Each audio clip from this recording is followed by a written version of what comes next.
l'adaptation elle s'est fait plutôt pas mal. Les gars ils sont cool, je connaissais quelques-uns d'entre eux, je connaissais Greg notamment.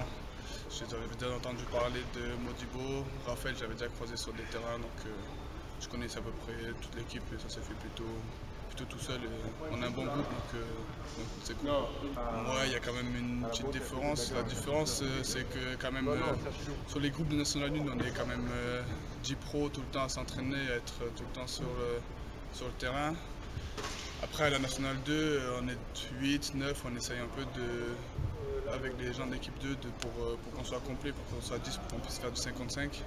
Mais au niveau du jeu, il y a quand même une adaptation à faire. C'est pas vraiment le même jeu et les mêmes gabarits, donc il y a des étrangers à moins. Donc après, le niveau de jeu il varie selon les équipes, quoi. Samedi, Tremblay, là, on a fait un bon boulot à Berck et il faut continuer sur la même lancée. Il ne faut pas qu'on fasse de fautes contre ces équipes-là. Mais on est tous mobilisés, on a tous une idée en tête, c'est de finir cette deuxième phase comme on a commencé la première, la phase aller, donc avec le moins de défaites possible et ça commence dès samedi et tous les matchs on doit les prendre au sérieux, donc ça commence dès samedi aussi contre Tremblay.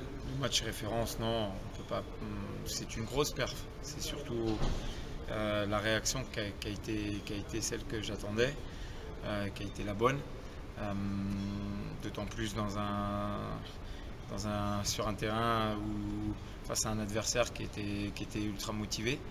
Il savait l'importance de ce match-là. Il fallait vraiment que l'on soit solide pour l'emporter, ou tout du moins pour essayer de réagir par rapport à notre pas contre-performance, mais plutôt à notre manière de jouer qui n'a pas été la bonne à Kaysersberg.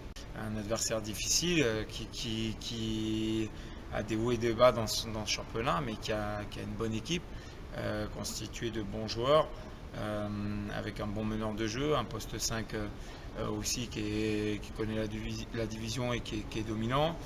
Ils ont un effectif assez complet, donc on sait que c'est un derby, donc il va falloir qu'on soit surtout dans la continuité de ce qu'on produit depuis une dizaine de jours à l'entraînement.